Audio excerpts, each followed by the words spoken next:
जय शिवराय मित्रांनो, मुख्यमंत्री माझी लाडकी बहीण योजनेच्या संदर्भातील एक अतिशय महत्वाचा आणि दिलासादायक असा GR 11 डिसेंबर 2025 रोजी घेण्यात आलेला आहे, ज्याच्यामुळे राज्यातील केवायसी चुकलेल्या याचबरोबर केवायसी झाली की नाही झाली अशा संभ्रमात असलेल्या राज्यातील विधवा, अविवाहित, एकल, घटस्फोटी ज्या महिला आहेत अशा महिलांसाठी एक मोठा दिलासा मिळणार आहे।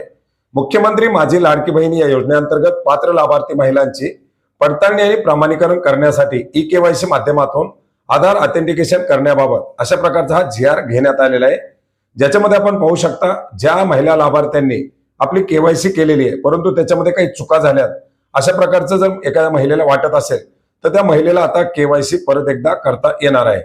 याचप्रमाणे ज्या महिला लाभार्थ्यांचे वडील हयात नाहीत, पती देखील हयात नाहीत, घटस्फोट झालेला आहे, त्या लाभार्थी महिलांनी स्वतःची केवायसी करून त्याच्यानंतर आपली कागदपत्र ज्याच्यामध्ये पती अथवा वडिलांचं मृत्यू प्रमाणपत्र, घटस्फोटाचं प्रमाणपत्र किंवा न्यायालयात जर हा विषय असेल तर न्यायालयाचा आदेश याची सत्यप्रत संबंधित अंगणवाडी सेविकाकडे 31 डिसेंबर 2025 पर्यंत जमा करायची आहे।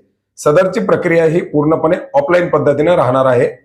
याचबरोबर महिलांना ladkibaheen.maharashtra.gov.in या पोर्टलवरती ई-केवायसी करायची आहे। ई-केवायसी करताना सुद्धा बदल करण्यात आलेले आहेत।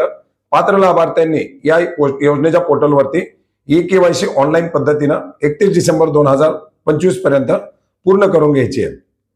ज्या महिला लाभार्थ्यांची ई-केवायसी पूर्ण झालेली आहे त्यांच्याकडून पर्याय निवडताना काही चुका झालेल्या असतील तर अशा लाभार्थ्यांना पुन्हा एकदा या वेब पोर्टलवरती ई-केवायसी करता येणार आहे आणि याच्यासाठी पुन्हा एकदा वन टाइम एडिटची ऑप्शन 31 डिसेंबर 2025 पर्यंत देण्यात आलेली आहे। सदर संधी ही शेवटची संधी आहे, त्याच्यानंतर कोणतेही बदल करता येणार नाही आणि कोणताही पर्याय उपलब्ध नसणार आहे, त्याच्यामुळे काळजीपूर्वक ही माहिती भरावी अशा प्रकारे सूचना याच्यात देण्यात आलेल्या आहेत। क्षेत्रीय यंत्रणाने सदरची ई-केवायसी पार पाडण्यासाठी पात्र लाभार्थी महिलांना आवश्यक ते मार्गदर्शन आणि सहकार्य करावं अशा प्रकारच्या सूचना देखील देण्यात आलेल्या आहेत। त्याच्यामुळे याच्या अंतर्गत विधवा महिला असतील, घटस्फोटित महिला असतील यांना देखील आपली केवायसी करता येणार आहे आणि केवायसी झाल्यानंतर त्याची कागदपत्र 31 डिसेंबर 2025 पर्यंत गावातील अंगणवाडी सेविकेकडे जमा करायची आहेत। अंगणवाडी सेविका कागदपत्र घेत नाही याच्यासाठी हा GR या ठिकाणी आता फायदेशीर ठरणार आहे।